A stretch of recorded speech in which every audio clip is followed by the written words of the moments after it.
Hey guys, welcome back to my YouTube channel and this is me Ekta. So if you are new to my channel, please do subscribe.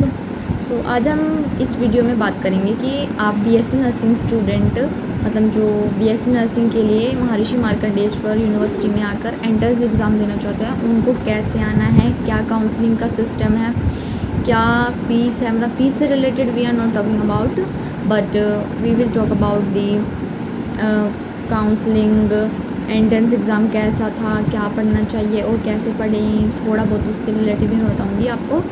और कि मतलब आपको dress up कैसे होके आना है, documents क्या लेके आने हैं, ये सब मैं आपको आज बताऊँगी। और कैसे कितने टाइम तक आ जाना है और कब कैसे स्टार्ट होगा और किधर होगा आपका एग्ज़ाम, ठीक है। So firstly we will talking about the venue. आपका वेन्यू होगा, आपका कॉलेज ही होगा जिसमें आपको या तो शायद मेडिकल साइड तो नहीं लेके जाता इतना, but last time engineering block में लेके गए थे, इंजीनियरिंग ब्लॉक 1, तो आपको शायद वहाँ पर लेके जाएं और वहीं पर आपका एग्ज़ाम हो।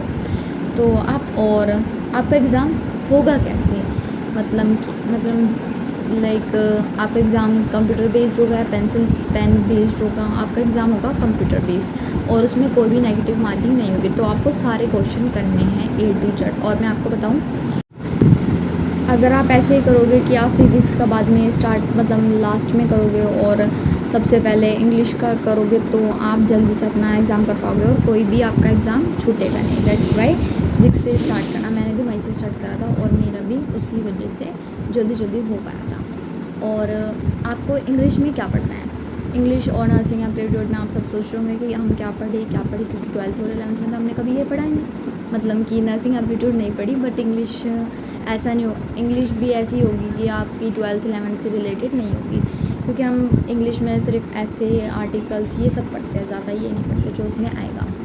तो मतलब नर्सिंग एप्टीट्यूड के लिए आप खुद को खुद ही हो जाएगा उसमें। मतलब ऐसा आएगा कि अगर आपको बी काट गई है तो आप उसके लिए क्या करें, लाइक लेमन ऑप्शंस होंगे, लेमन लगाएं, विनेगर, स्टील या आयरन का कोई ऑब्जेक्ट रब करें, ऐसे क्वेश्चन होंगे। उसका कोई वो नहीं है।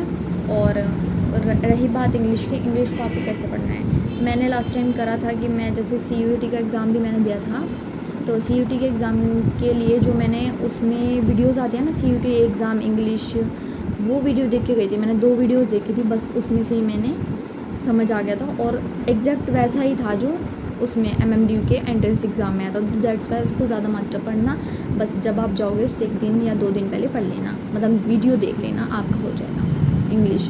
और अब बात करते हैं बायोलॉजी में आपको क्या पढ़ना चाहिए, क्योंकि बायोलॉजी एक वाइड सब्जेक्ट हो गया और 11th 12th दोनों का हो गया।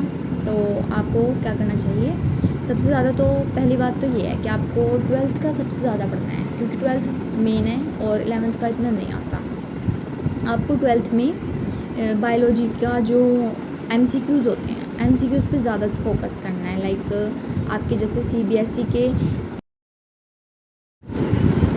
तो आपको 12th की बायोलॉजी में क्या क्या पढ़ना है, जैसे जो इम्पोर्टेंट क्वेश्चन होते हैं ना, आपके पास प्रीवियस क्वेश्चन होंगे 12th के, उसमें से जो आपको इम्पोर्टेंट क्वेश्चन थे उन टॉपिक्स को पढ़ना है बस, क्योंकि मैंने वही पढ़े थे, मैं अपनी बता रही हूँ, जो भी मैंने जो पढ़ा था वही पढ़ने हैं। और MCQs में selfstudy.com पे जाकर आप देखना, वहाँ पर नीट के रिवीजन नोट्स होंगे और उसमें आपको मिल जाएंगे MCQs। तो आप वो बायोलॉजी और केमिस्ट्री के देख सकते हो। फिज़िक्स तो बहुत ज़्यादा वाइड है, लाइक जिस बच्चे ने कुछ भी नहीं पढ़ा तो वो फिज़िक्स अभी नहीं कर पाएगा, और अगर उसको करना है तो बस मतलब वो ज़्यादा इन चीज़ों पे ध्यान दे, फिज़िक्स को वो थोड़ा नेगलेक्ट कर दे, और या फिर वो MCQs में जाकर MCQs देख सकता है। MCQs नहीं तो वो जो 12th में इम्पोर्टेंट क्वेश्चंस थे उन टॉपिक्स को पढ़ सकता है, लाइक डेरिवेशंस थे और भी बहुत कुछ था, वो पढ़ सकता है। बस इतना ही पढ़े वो उसमें तो।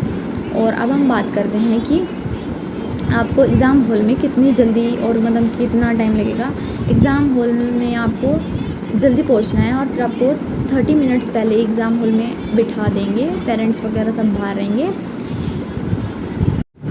पेरेंट्स बाहर ही रहेंगे और पेरेंट्स को बोल देना अम्ब्रेला वगैरह लाए, क्योंकि वहाँ पर बहुत गर्मी है और कोई भी ऐसी जगह नहीं है जहाँ पर वो बैठ सकते हैं। ज़्यादा जगह नहीं है, मतलब ज़्यादा जगह है बट कहीं बैठने के लिए इतना नहीं है, और एकदम से नहीं पता चलता कि कहाँ पर क्या चीज़ है, दैट्स वाई। और फिर देन उसके बाद आपको वहाँ पे 30 मिनट्स पहले अंदर बिठा देंगे एग्ज़ाम हॉल में। 2 शिफ्ट में आपके पेपर होंगे, सुबह से 2 या शायद मतलब पता नहीं इतना तो, और 4:30 तक आपका सब कुछ हो जाएगा।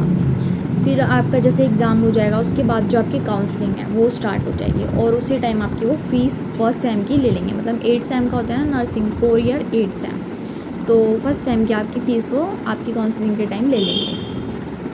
इस बार शायद फ़ीस इंक्रीज़ हुई है हमारी, एंड फ़ीस का इतना नहीं पता, but I think first sem की 62,000 हो चुकी है। और फिर हम बात करते हैं कि आपको डॉक्यूमेंट्स क्या क्या लाने हैं। आपको डॉक्यूमेंट्स में लाने हैं कि फर्स्ट आपको DMC TC वगैरह लेके आनी है, अपने ओरिजिनल डॉक्यूमेंट 10th 12th के, और फ़ोटो स्टेट भी लाने हैं इनके अपने साथ।